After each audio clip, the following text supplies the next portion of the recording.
नमस्कार, स्वागत है आप सभी का।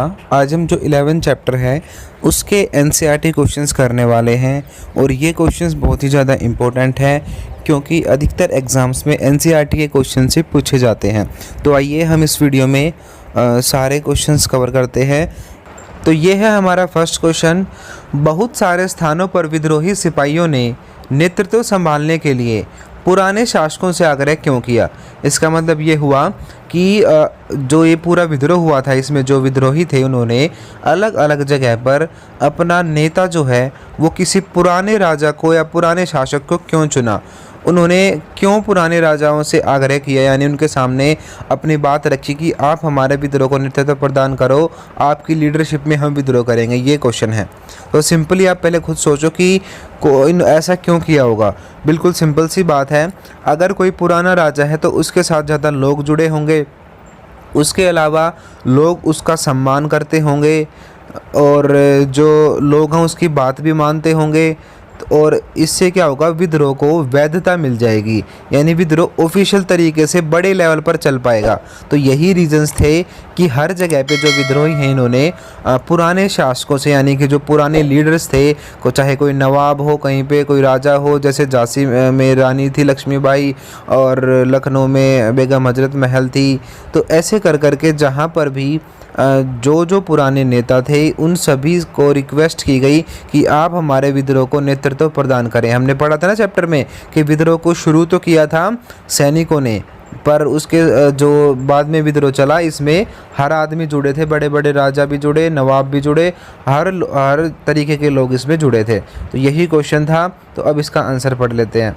1857 की महान क्रांति, जिसे भारत का प्रथम स्वतंत्रता संग्राम माना जाता है, का बिगुल सैनिकों ने बजाया। की नहीं है, यहाँ पे का बिगुल आएगा। का बिगुल सैनिकों ने बजाया और चर्बी वाले कारतूस को का मामला विद्रोह का तत्कालिक कारण था। पहली लाइन में बताया है कि विद्रोह का कारण था वो चर्बी वाले कारतूस और विद्रोह की स्टार्टिंग की। बिगुल बजाने का मतलब है विद्रोह को स्टार्ट किया सैनिकों ने। उसके बाद है अगली लाइन, विद्रोहियों का प्रमुख उद्देश्य था भारत से ब्रिटिश सत्ता को उखाड़ फेंकना, यानी कि अंग्रेज़ों को भारत से भगाना ही विद्रोह का उद्देश्य था। ब्रिटिश शासकों ने भारतीय रियासतों का विलय छल व बल से किया था। तो जो ब्रिटिश हैं यानी जो अंग्रेज़ लोग हैं उन्होंने भारत की जो रियासतें हैं, यानी भारत के जो छोटे राजा हैं, रजवाड़े हैं, उन सबको छल और बल यानी कि धोखे से और पावर से अपने अंडर लिया था। मतलब कुछ भी चाल खेल खेल कर पूरे इस पर भारत पर कब्जा कर लिया था। इसलिए उनमें ब्रिटिश शासन के विरुद्ध घोर असंतोष था। इसीलिए विद्रोहियों के मन में ब्रिटिश शासन यानी अंग्रेज़ों की जो गवर्नमेंट है उसके खिलाफ घोर असंतोष का मतलब है बहुत ज़्यादा गुस्सा था। वो सेटिस्फाई नहीं थे इस चीज़ से, वो उन्हें भगाना चाहते थे। तो घोर असंतोष था। विशाल संसाधनों के स्वामी अंग्रेज़ों का सामना करने के लिए नेतृत्व और संगठन की अत्यधिक आवश्यकता थी।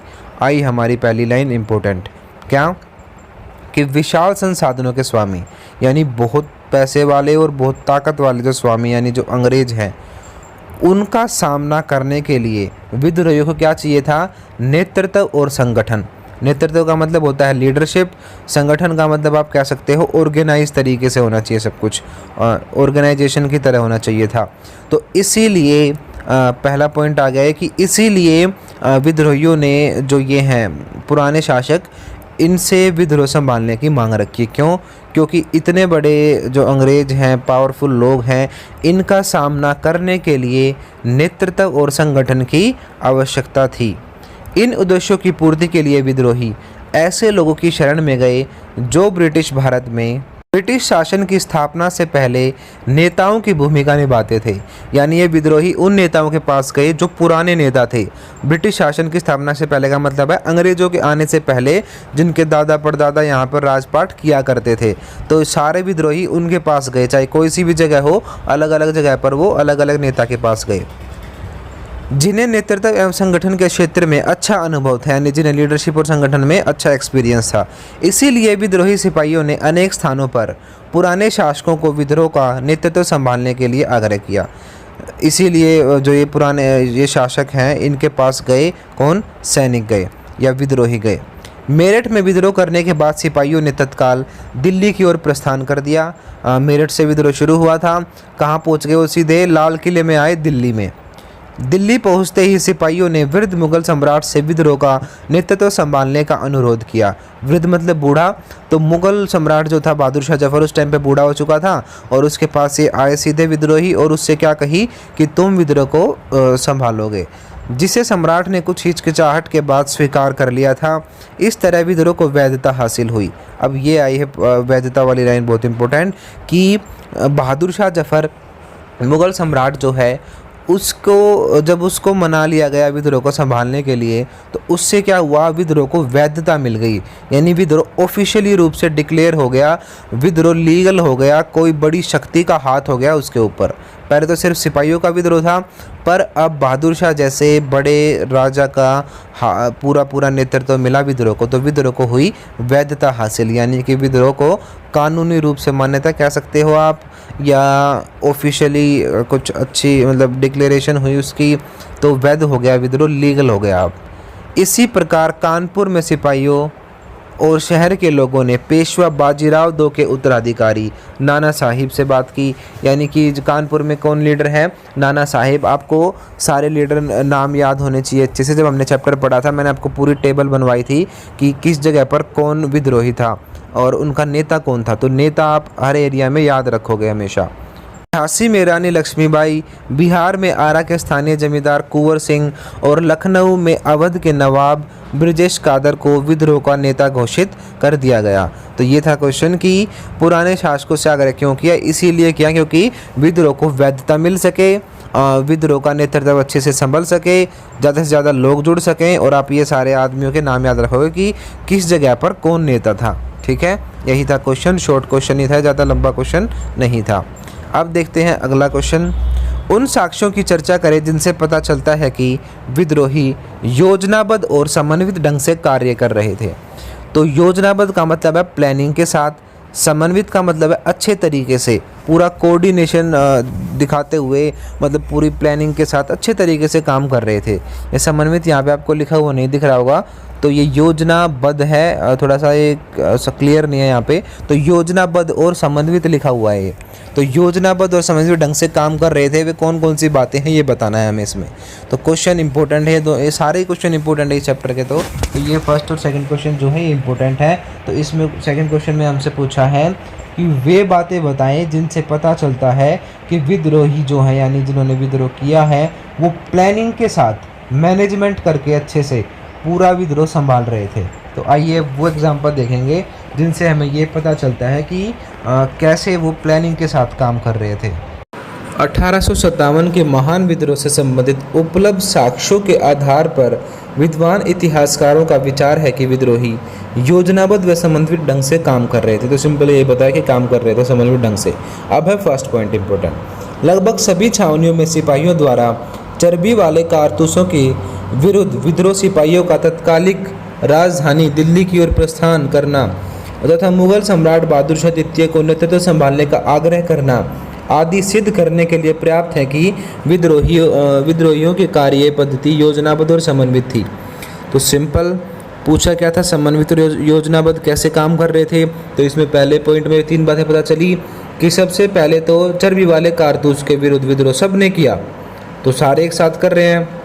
दूसरी बात, विद्रोह करते ही तत्कालिक राजधानी दिल्ली की ओर प्रस्थान करना, यानी मुगल बादशाह के और लाल किले के पास वो पहुंच गए मेरठ से। तो दूसरी बात। अब तीसरा एग्जाम्पल है कि मुगल सम्राट बहादुर शाह से नेतृत्व संभालने का आग्रह करना। तो 3 एग्जाम्पल पहले पॉइंट में मिल गए। पहला तो सभी ने एक साथ चर्बी वाले कारतूस का विरोध किया, दूसरा दिल्ली की ओर प्रस्थान किया, तीसरा बहादुर शाह से नेतृत्व संभालने का आग्रह किया। तो यही तीनों बातें पर्याप्त हैं ये साबित करने के लिए कि विद्रोही योजनाबद्ध तरीके से काम कर रहे थे। ये फर्स्ट पॉइंट था। अब इसी में आखिरी लाइन है, प्रत्येक स्थान पर विद्रोह का घटनाक्रम लगभग एक जैसा था। तो इसी फर्स्ट पॉइंट में फोर्थ एग्जाम्पल मिल गया हमें कि घटनाक्रम यानी जिस समय में विद्रोह हुआ, डेट जो है, समय जो है वो बिल्कुल फिक्स था, एक जैसा था। जहाँ पर इन्होंने विद्रोह मेरठ में हुआ, मान लो दूसरी जगह पे भी उसी टाइम पे विद्रोह हुआ। तो घटनाक्रम एक जैसा था। तो ये सारी बातें साबित करती हैं कि विद्रोही जो है वो प्लानिंग के साथ काम कर रहे थे। अब है सेकंड पॉइंट। सेकंड पॉइंट है अफवाहों को फैलाना, कि अफवाह जो है वो फैलाई इन विद्रोहियों ने। एनफील्ड राइफल में नए कारतूस जिन पर गाय और सूअर की चर्बी के कवर लगे थे से संबंधित अफवाहों को सभी छावनियों व शिविरों में पहुंचाया गया। तो जो ये विद्रोही थे, जो सिपाही थे, इन्होंने क्या किया, जो चर्बी वाली बात थी उसको हर छावनी में, हर फौजी के पास पहुंचाया उस बात को, ताकि सभी भड़क जाएं। तो ये दूसरा पॉइंट भी साबित करता है कि विद्रोही प्लानिंग के साथ काम कर रहे थे, क्योंकि प्लानिंग कर कर उन्होंने ये चर्बी वाली अफवाह फैलाई ताकि सैनिक भड़क जाएं और अंग्रेजों के खिलाफ आवाज़ उठाएं। अब तीसरा पॉइंट, हर छावनी में विद्रोह का घटनाक्रम कमाबोश एक जैसा था। ये उसी तरह, ये पॉइंट तो आप काट दो यहाँ से बेशक, क्योंकि ये बिल्कुल फर्स्ट पॉइंट में जो लाइन थी उसी जैसा हो गया ये, कि हर समय पर मतलब जो टाइमिंग है विद्रोह की वो एक जैसी थी। तो या तो आप फर्स्ट पॉइंट से वो आखिरी लाइन काट दो या थर्ड पॉइंट ही हटा दो। तो आप फर्स्ट पॉइंट से आखिरी लाइन काट दो और इसको थर्ड पॉइंट बना लेना। इस थर्ड पॉइंट का मतलब है कि विद्रोह एक जैसे समय पर शुरू हुआ था हर जगह। फोर्थ पॉइंट, कई जगह शाम के समय तोप का गोला दागा गया और कहीं विद्रोह का बिगुल बजाकर संकेत दिया गया था। तो या तो शाम होते ही क्या करते थे, तोप से गोला दागते थे। गोला दागने का मतलब है कि फायर करते थे गोले से, जिससे क्या होता था, शोर होता था और विद्रोह को संकेत मिल जाता था कि हमें अब विद्रोह शुरू करना है। पहले ही प्लानिंग करके रखते थे कि जैसे ही हम अलार्म देंगे, जैसे कि या तो हम रॉकेट छोड़ेंगे या कुछ बिगुल बजाएंगे या तोप का गोला दागेंगे, तो तुम समझ जाना कि उसी समय पे विद्रोह शुरू करना है। तो फोर्थ पॉइंट है कि शाम को तोप का गोला दागा गया और कहीं कहीं पर बिगुल बजाया गया, और जिससे क्या होता था, आपस में संकेत भेजे जाते थे। तो फोर्थ पॉइंट में हमें एग्जाम्पल मिल गए जो हमें बताते हैं कि विद्रोही प्लानिंग के साथ काम कर रहे थे। फिफ्थ है, अब सबसे पहले विद्रोहियों ने शस्त्रागार पर कब्जा किया और सरकारी खजाने को लूटा। तो ये भी प्लानिंग से दिख रहा है हमें कि सबसे पहले उन्होंने क्या किया, जहाँ जहाँ पर अंग्रेजों के हथियार रखे हुए थे वहाँ पर कब्जा कर लिया। उसके बाद सरकारी संस्थाओं और इमारतों पर आक्रमण किए। उसके बाद वो कहाँ पर गए, सरकारी संस्थाओं पर और इमारतें जो हैं बिल्डिंग्स है गवर्नमेंट की, उन पर अटैक किया, जो अंग्रेजों की बिल्डिंग्स है उन पर अटैक किया। तो ठीक है, फिफ्थ पॉइंट में भी हमें पता चल गया कि विद्रोही प्लानिंग के साथ काम कर रहे थे। अब है सिक्स्थ पॉइंट, सभी जगह पर हिंदू मुस्लिम नेताओं ने हिंदी, उर्दू और फारसी में लोगों को हिंदू मुस्लिम एकजुटता और फिरंगियों के विरुद्ध शत्रुता की नीति अपनाने की अपील की। तो एक और ख़ास बात है, अब हिंदू मुस्लिम सभी की एकता बनाए रखी गई और केवल हिंदी को प्रमोट नहीं किया और मुसलमानों ने केवल उर्दू को प्रमोट नहीं किया। इन्होंने तीनों भाषाओं का प्रयोग किया और आपस में एकता को बनाए रखा। हिंदी का यूज़ भी किया, उर्दू का यूज़ भी किया, फारसी का यूज़ भी किया। ठीक है, और किसके खिलाफ अपील की, फिरंगी मतलब अंग्रेज। तो अंग्रेजों के खिलाफ शत्रुता की नीति अपनाने की अपील की।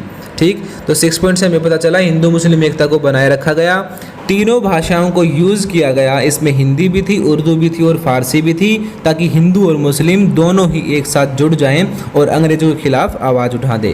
उसके बाद 7वां पॉइंट, प्लासी की जंग के 100 साल पूरे होते ही 23 जून 1857 को अंग्रेजी राज्य खत्म हो जाएगा, भविष्यवाणी जोरों से फैलाई गई।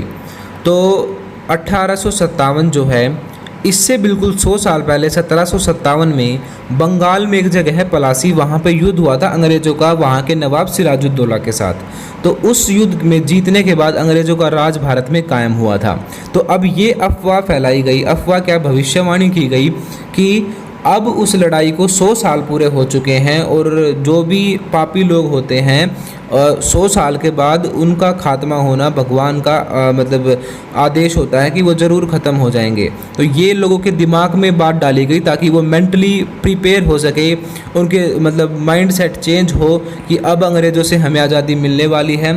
तो एक बात कही गई कि जून को 23 तारीख को प्लासी के युद्ध को 100 साल हो जाएंगे और हर 100 साल बाद बुरी शक्ति का खात्मा होता है। ये भविष्यवाणी फैलाई किसने, विद्रोहियों ने फैलाई, लोगों तक पहुँचाई और लोगों के दिमाग में बातें गई और वो चाहते थे कि अब 100 साल हो चुके हैं, हमें सहते सहते अंग्रेज़ों के अत्याचारों को, तो अब अंग्रेज़ी सत्ता को ख़त्म होना चाहिए। तो ये भी एक पॉइंट है बहुत इम्पोर्टेंट कि ये भविष्यवाणी फैलाई गई कि 100 साल प्लासी के युद्ध को पूरे हो चुके हैं, अब इनके अब टाइम हो गया इनका जाने का, अब इनका खात्मा होने वाला है। ठीक है, तो ये था हमारा 7वां।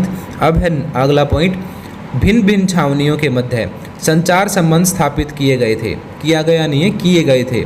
तो भिन्न भिन्न का मतलब है अलग अलग, छावनी मतलब जो फौजियों की रेजिमेंट होती हैं, तो अलग अलग जगह पर मतलब चाहे मेरठ की छावनी हो, दिल्ली वाली छावनी हो, हर जगह पे क्या किया गया, आपस में कम्युनिकेशन बनाया गया। अच्छा, चाहे वो लेटर पहुंचाते हो एक दूसरे से, चाहे वो जा जाकर मैसेज पहुंचाते हो, मतलब आपस में मैसेज वगैरह अच्छे से पहुंचाते थे सारे विद्रोही। तो ये बात भी साबित करती है कि जो जितनी भी छावनी थी उन सब में अच्छा संचार संबंध था, यानी अच्छा कम्युनिकेशन था, वो आपस में सारे मैसेज वगैरह भेजते रहते थे, सारी खबर एक दूसरे तक पहुँचाते रहते थे।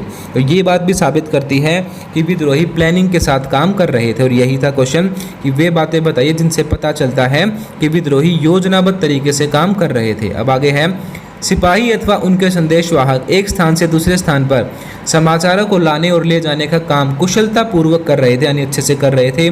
परस्पर मिलने पर सिपाही केवल विद्रोह की योजनाएं बनाते थे तथा उसके विषय में बातचीत भी करते थे। तो आपस में जब भी सिपाही मिलते थे तो विद्रोह कैसे करना है पूरी प्लानिंग वो बैठकर किया करते थे। लास्ट में लाइन है, निसंदेह साक्ष्यों से यह पर्याप्त जानकारी मिलती है कि विद्रोही योजना बनाकर समन्वित ढंग से कार्यरत थे। तो इन सभी बातों से हमें पता चलता है कि विद्रोही प्लानिंग के साथ यानी योजना बनाकर समन्वित ढंग से यानी अच्छे ढंग से मैनेज कर कर सारे काम कर रहे थे। Clear question. ये थर्ड क्वेश्चन है, 1857 के घटनाक्रम को निर्धारित करने में धार्मिक विश्वासों की किस हद तक भूमिका थी, यानी धर्म के नाम पर विद्रोह जो है उसका क्या रोल था, रिलीजन का क्या रोल था इस पूरे विद्रोह को होने में। अब इंडियंस लोग की खास बात है, धर्म के नाम पर हमेशा वो भड़क जाते हैं जल्दी ही, और भारतीयों में धार्मिक भावनाएं जो हैं वो बहुत ज़्यादा मानी जाती हैं, लोग भगवान वगैरह इनमें बहुत विश्वास करते हैं, बहुत आस्थाएं हैं उनकी। तो क्वेश्चन है कि 1857 का जो विद्रोह है उस टाइम पे जो धार्मिक विश्वास है उनकी क्या भूमिका रही। पहले तो मैं आपको एक बात क्लियर कर दूं, जो विद्रोह हुआ है उसका सबसे बड़ा और सबसे मेन रीज़न जो है वो धार्मिक विश्वास ही है। क्यों? क्योंकि जो नई राइफल आई थी उसमें जो चर्बी लगी हुई थी उससे लोगों के धर्म को नुकसान पहुंचा था। धर्म जो है उनकी फीलिंग्स जो हैं, धार्मिक फीलिंग्स जो हैं वो हताहत हुई थी, यानी लोग बहुत परेशान हुए थे इस चीज़ से जब कहा गया था कि इसमें गाय और सूअर की चर्बी लगी हुई है। गाय जो है वो हिंदुओं के लिए पवित्र है और सूअर जो है उसे अशुभ मानते हैं मुस्लिम लोग। तो हिंदू और मुस्लिम दोनों की धार्मिक भावनाओं को ठेस पहुंची थी इस बात से। तो यही क्वेश्चन है कि क्या विद्रोह जो हुआ है उसमें धार्मिक विश्वासों की कोई भूमिका है? बिल्कुल है। आंसर पढ़ते हैं, निसंदेह 1857 के घटनाक्रम को निर्धारित करने में पर्याप्त सीमा तक धार्मिक विश्वासों की भूमिका रही थी।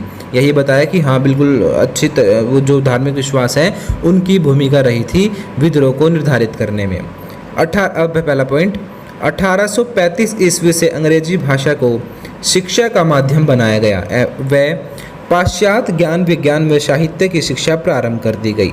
तो 1835 में लॉर्ड मैकाले जो था उसके टाइम पे क्या किया गया, इंडियन जो एजुकेशन थी उसको हटाकर इंग्लिश एजुकेशन लेकर आए वो। तो पहला धार्मिक ठेस तो यहाँ से पहुँची 1835 से। क्या हुआ 1835 में? साइंस टेक्नोलॉजी इन चीज़ों की शिक्षाएँ आई और इंग्लिश लैंग्वेज को लाया गया। क्लियर। तो इससे लोगों की धार्मिक भावनाओं को ठेस पहुँची। नई शिक्षा पद्धति के अंतर्गत सभी जातियों को एक साथ बिना भेदभाव पढ़ना था या एक साथ बैठकर पढ़ना था। क्लियर। तो इससे भी लोगों की धार्मिक भावनाओं को ठेस पहुंचे, क्योंकि हिंदू समाज में या भारतीय समाज में जाति पाति बहुत ज़्यादा फैली हुई थी उस टाइम पे। तो नई शिक्षा पद्धति जो अंग्रेज लेकर आए उसमें सभी जातियों को एक साथ बैठना था बिना भेदभाव के। सभी बेंचों पर बैठते थे या किसी ज़मीन पर बैठते थे, पर सारे एक साथ बैठते थे। तो इससे क्या होगा, जो भारतीय लोग हैं उनकी धार्मिक भावनाओं को ठेस पहुंची। हालांकि ये अच्छी बात थी, सभी को जाति भेदभाव को ख़त्म किया गया था, पर उस टाइम पे जो लोगों की सोच थी उस हिसाब से ये बहुत गलत किया गया था कि सभी जातियों को एक साथ मिला दिया गया। तो इससे लोगों की धार्मिक भावनाओं को ठेस पहुंची। निश्चित रूप से यह व्यवस्था भारतीय धार्मिक विश्वासों के प्रतिकूल थी। आ गया फर्स्ट पॉइंट। क्लियर है। अब फर्स्ट पॉइंट में हमें एग्जांपल मिल गया इंग्लिश एजुकेशन के आने का 1835 में, जिससे कि जाति पाति के भेदभाव को मिटा दिया गया। ज्ञान विज्ञान की शिक्षा आई, इंग्लिश एजुकेशन आई, जिससे कि लोगों की धार्मिक भावनाओं को ठेस पहुंची। दूसरा पॉइंट है 1856 में आई एनफील्ड राइफल नामक नई बंदूकों के कारतूस में गाय और सूअर की चर्बी लगी होने की अफवाह फैलाई गई, जिससे हिंदू तथा मुस्लिम दोनों भड़क उठे। पढ़ लिया हमने पॉइंट कि चर्बी की अफवाह फैलाई गई, जिससे हिंदू मुस्लिम दोनों की धार्मिक भावनाओं को ठेस पहुंची। क्वेश्चन था कि धार्मिक क्या क्या कारण थे विद्रोह के, तो दोनों बातें क्लियर। अब है थर्ड पॉइंट, अनेक स्थानों पर विद्रोह का संदेश आम लोगों के साथ साथ कुछ स्थानों पर धार्मिक लोगों द्वारा फैलाए गए, जैसे मेरठ में एक खबर थी, हाथी पर सवार एक फकीर को देखा गया है जिसे सिपाही बार बार मिलने जाते थे। तो मेरठ में एक खबर फैली हुई थी कि हाथी के ऊपर एक संतरी कपड़ों में एक बाबा या फकीर आता है जिससे विद्रोही सिपाही जो हैं वो बार बार मिलने जाते हैं। तो ये बात साबित करती है कि जो धार्मिक गुरु थे, पंडित हो चाहे मौलवी हो, चाहे फ़कीर हो, उन लोगों ने विद्रोह को जो है वो फैलाया है, लोगों तक विद्रोह की बात पहुंचाई है। तो ये भी एग्जाम्पल है धार्मिक विश्वासों की भूमिका का कि धार्मिक लोगों ने, धार्मिक नेताओं ने विद्रोह की आग को फैलाया, लोगों तक ये बातें पहुंचाई और अंग्रेज़ों को खिलाफ लड़ने की बात उन्होंने रखी। ठीक है, एग्जाम्पल कहाँ का दोगे? मेरठ की बताओगे कि मेरठ पर हाथी में एक फ़कीर आता था जो लोगों को विद्रोह के बारे में बताता था और सैनिकों से और सिपाहियों से भी मिलने वो आता था। ठीक है, तो एग्जाम्पल याद रखना मेरठ का है। अब है अगला पॉइंट, लखनऊ में अवध पर कब्जे के बाद बहुत सारे धार्मिक नेता और स्वयं भू पैगंबर प्रचारक ब्रिटिश राज को नेस्त नाबूद करने का अलख जगा रहे थे। तो लाइन तो बड़ी स्ट्रोंग सी आ गई है, मुश्किल लगे तो आप इसको सिंपल करके लिख सकते हो, पर अगर आप ऐसी लैंग्वेज लिखोगे तो एक अच्छा इंप्रेशन पड़ेगा जब आप बोर्ड के एग्जाम्स दोगे। तो निस्त नाबूद का मतलब है जड़ से ख़त्म कर देना, अलग जगाने का मतलब है कि फीलिंग आग जगा चुके थे अपने अंदर। तो लखनऊ में अवध पर कब्जे के बाद जब अवध जो रजवाड़ा था उस पर कब्जा कर लिया अंग्रेज़ों ने, उसके बाद जितने भी धार्मिक नेता थे वहाँ पर और जो भी पैगंबर के प्रचारक थे यानी मौलवी लोग जो थे, उन्होंने कसम खा ली थी यानी अलग जगा लिया था अपने अंदर कि ब्रिटिश राज को नेस्त नाबूद यानी जड़ से ख़त्म कर देंगे। तो ये था हमारा अगला पॉइंट कि सभी धार्मिक नेताओं ने कसम खा ली कि हम ब्रिटिश शासकों को जड़ से ख़त्म कर देंगे। अब है नेक्स्ट पॉइंट, सिपाहियों ने जगह जगह छावनियों में कहलवाया कि यदि वे गाय व सुअर की चर्बी के कारतूसों को मुंह से लगाएंगे तो उनकी जाति और धर्म दोनों भ्रष्ट हो जाएंगे। तो सिपाहियों ने हर जगह ये बात पहुंचाई कि अगर किसी सिपाही ने भी बंदूक जो है उसका यूज़ किया तो उससे क्या होगा, जाति और धर्म दोनों चीज़ें भ्रष्ट हो जाएंगी। तो ये बात भी साबित करती है कि धार्मिक विश्वासों की बहुत ज़्यादा भूमिका थी इस विद्रोह के होने में। अगला पॉइंट, यह अफवाह भी उड़ा दी गई कि बाजार में मिलने वाले आटे में गाय और सूअर की हड्डियों का चूरा मिलवा दिया गया है। लोगों में यह डर फैल गया कि अंग्रेज हमें ईसाई बनाना चाहते हैं। तो ये अफवाह फैला दी गई कि जो भी आटा हमें मिल रहा है ना, उसमें अंग्रेज़ों ने क्या कर दिया, गाय और सूअर की चर्बी मिला दी या उसका जो हड्डी है ना उसका चूरा मिला दिया। उससे क्या हुआ, सारे लोग डर गए कि हिंदू डर गए कि गाय की अगर उसको हड्डी के चूरे को हम खाएंगे तो हमारा धर्म भ्रष्ट हो जाएगा, और मुस्लिम डर गए कि सूअर जो है उसकी हड्डियों का चूरा मिलने से हमारा धर्म भ्रष्ट हो जाएगा। तो हिंदू और मुस्लिम दोनों ही लोग डर गए बुरे तरीके से और विद्रोह, अंग्रेज़ों के खिलाफ विद्रोह कर दिया। ठीक, अब अगला पॉइंट, कई योगियों ने धार्मिक स्थानों, दरगाहों और पंचायतों के मध्य से इस भविष्यवाणी पर बल दिया कि पलासी के 100 साल पूरे होते ही अंग्रेजी राज 23 जून 1857 को ख़त्म हो जाएगा। तो बहुत सारे धार्मिक लोगों ने, योगी मतलब आप सबको पता है जो गुरु होते हैं उनको योगी कहा जाता है, सन्यासी लोग जो हैं, तो योगियों ने और दरगाहों पे जो मौलवी हैं उन्होंने पंचायतों के मध्य आम लोगों तक ये बात पहुंचा दी कि पलासी का युद्ध को 100 साल हो गए हैं, अब विद्रोह को करना पड़ेगा और अंग्रेज़ों को यहाँ से भगाना पड़ेगा। ठीक, तो इससे भी ये भी किसकी भूमिका दिख रही है, धार्मिक लोगों की। अब है अगला पॉइंट, कुछ लोग गांव में शाम के समय चपाती बंटवाकर यह धार्मिक शक फैला रहे थे कि अंग्रेज़ों का शासन किसी उथल पुथल का संकेत है। शाम को क्या करते लोग, जो विद्रोही थे, जानबूझकर खुद ही लोगों के दरवाजे के सामने एक रोटी रख देते थे, चपाती को रख देते थे, जिससे क्या होता था, जैसे कोई दरवाज़ा खोले सुबह देखे कि घर के सामने क्या रखी हुई है, रोटी रखी हुई है, और अफवाह क्या फैला रखी थी कि आटे में जो ये है हड्डियों का चूरा मिलाया गया है। तो इससे लोगों के दिमाग पे ये असर हुआ कि लोग ये मानने लगे कि अंग्रेज है ना, हमें हमारा जो धर्म भ्रष्ट वो करने पर तुले हुए हैं, और ये प्लानिंग थी किसकी, विद्रोहियों की, ताकि सभी लोग उनके साथ जुड़ जाएं। तो ये था कि शाम के समय चपाती बंटवाकर धार्मिक शक फैलाना भी किसने किया, विद्रोहियों ने किया। क्लियर ये बातें। क्वेश्चन क्या था कि धार्मिक विश्वासों की कैसे भूमिका रही, तो हमें सारी बातें पता चल गई कि सबसे मुख्य रीज़न तो धार्मिक ही थे, तभी आम लोग जुड़े और तभी सिपाहियों ने विद्रोह किया था। धर्म की वजह से ही सिपाही भी लड़े थे और आम लोग भी लड़े थे।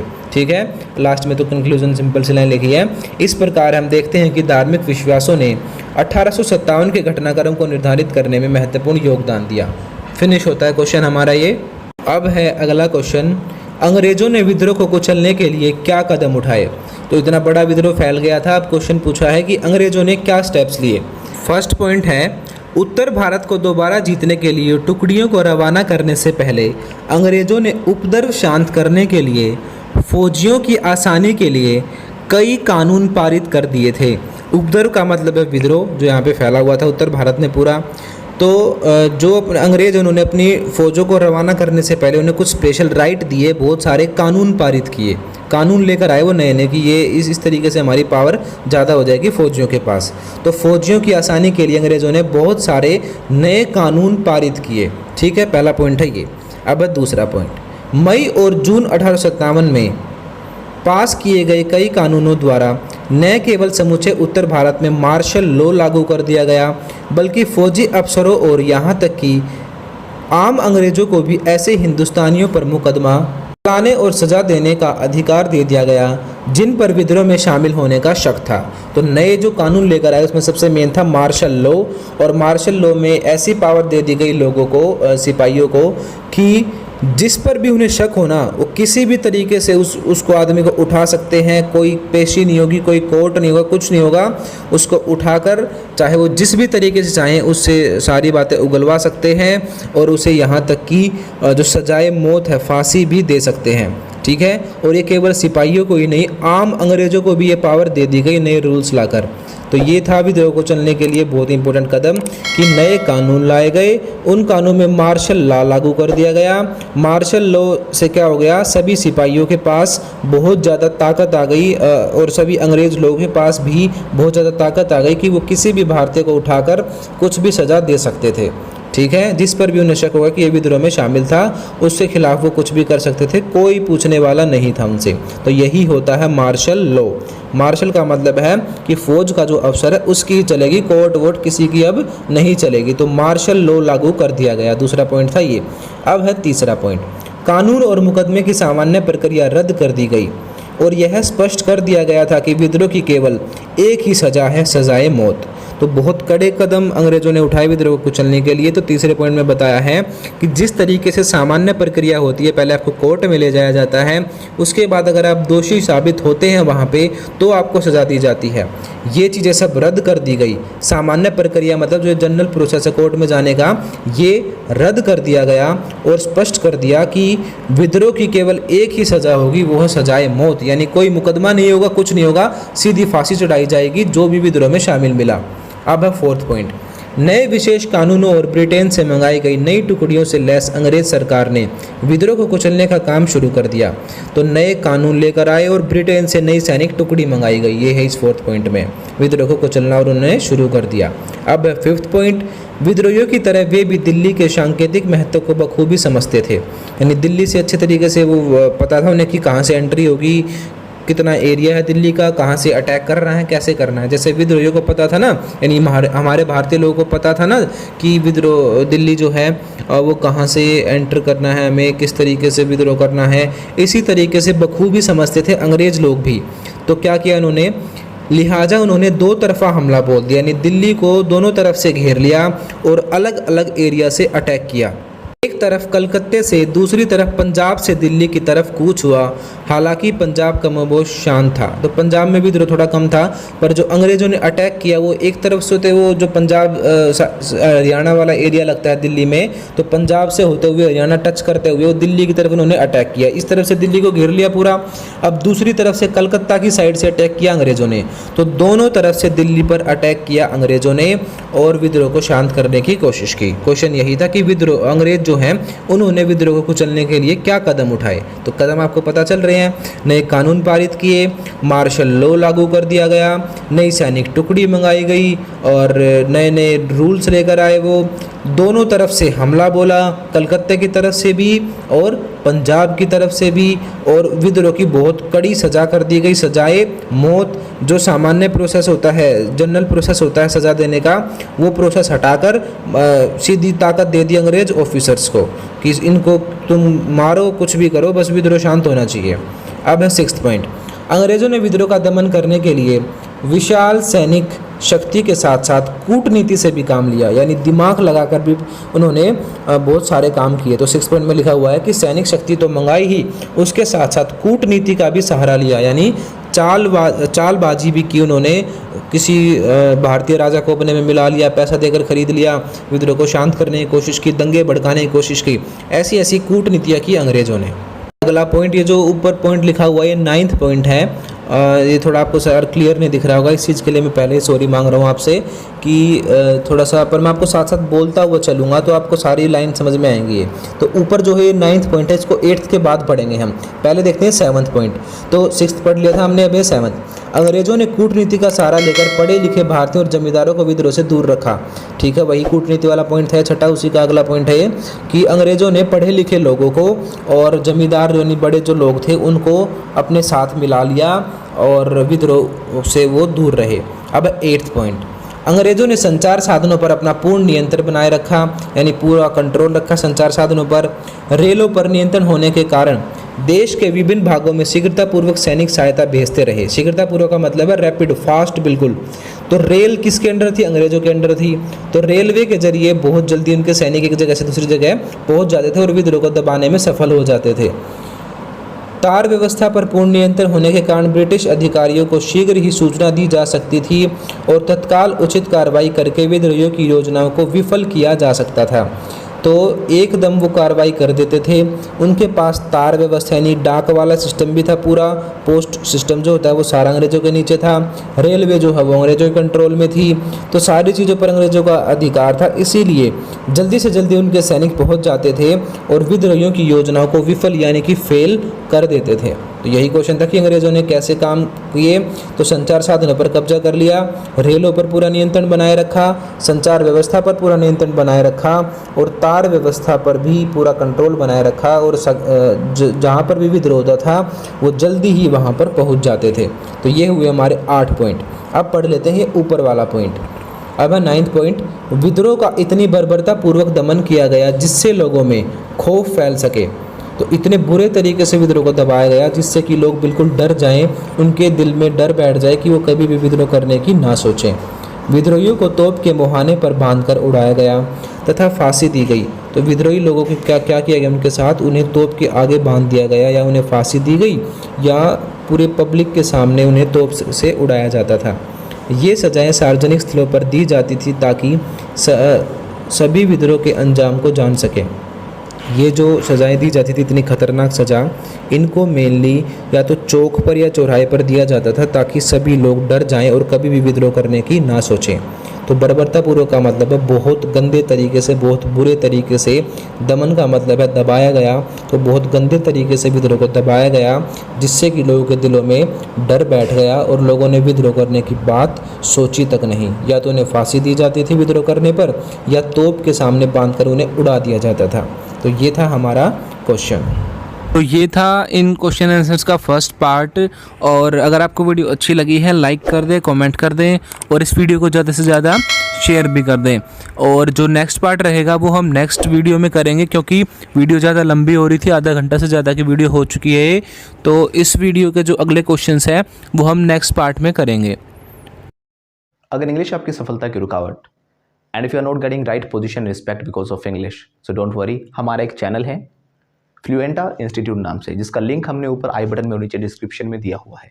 या फिर आप यूट्यूब पर फ्लुएंटा इंस्टीट्यूट FLUENTA INSTITUTE लिख कर भी सर्च कर सकते हो, हमारा चैनल आपके सामने आ जाएगा। इस चैनल पर हम आपको spoken English, IELTS, PT, TOEFL, personality development, life skill और मोटिवेशन से रिलेटेड वीडियोज़ देते हैं। और अगर आप हमारे कोर्सेज ज्वाइन करना चाहते हो तो ऊपर दिए गए नंबर पे हमारे काउंसलर्स को कॉल करें और कोर्सेज के बारे में अभी पता करें। लेकिन ध्यान रखना, जो ऊपर नंबर दिए गए हैं ये सिर्फ स्पोकन इंग्लिश डिपार्टमेंट में ही मिलेंगे। बाकी किसी इन्फॉर्मेशन के लिए या क्वेरी के लिए आप इन नंबर पे कॉल बिल्कुल मत करना, क्योंकि ये सिर्फ स्पोकन इंग्लिश रिलेटेड जो हमारा डिपार्टमेंट है वहीं पर आपकी बातें हो पाएंगी। और अगर आप चाहते हो सब्जेक्ट्स की PDF और कोई और इन्फॉर्मेशन तो आप हमें इंस्टाग्राम पर फॉलो कर सकते हो, जो कि हमने नीचे डिस्क्रिप्शन में दिया हुआ है, या फिर आप सर्च करके भी हमें इंस्टाग्राम पे फॉलो कर सकते हो। हम जितने भी बाकी सोशल मीडिया प्लेटफॉर्म्स हैं हम सभी पर अवेलेबल हैं, आप उन पर भी हमें फॉलो कर सकते हैं। बाकी जो हमारे सब्जेक्ट्स हैं उनकी सभी की वीडियोस हमने प्लेलिस्ट में बिल्कुल सीक्वेंस में डाली हुई हैं। आप जो भी सब्जेक्ट पढ़ना चाहते हो उनकी जो वीडियोज़ हैं प्लेलिस्ट में से सीक्वेंस में ही देखें, जहाँ पर आपको पूरा का पूरा सिलेबस सीक्वेंस में मिल जाएगा। जैसे कि पॉलिटिकल साइंस है, हिस्ट्री है, सिविक्स है, सभी सब्जेक्ट्स हमने अलग अलग से दिए हुए हैं। तो जो हमारे चैनल है फ्लुएंटा इंस्टीट्यूट वो है स्पोकन इंग्लिश के लिए। बाकी अगर आप सभी सब्जेक्ट्स की जो वीडियोस देखना चाहते हो वो आपको इसी चैनल पर मिलेंगे, फ्लुएंटा फैमिली पर। और जो हमारे जितने भी सब्जेक्ट्स हैं उनकी जो वीडियोस हैं वो सारी प्लेलिस्ट में से सीक्वेंस में ही देखें। हमने सारी वीडियोस को अरेंज किया हुआ है प्रॉपरली प्लेलिस्ट के अंदर, जिनका लिंक भी हमने नीचे डिस्क्रिप्शन में दिया हुआ है। Thank you.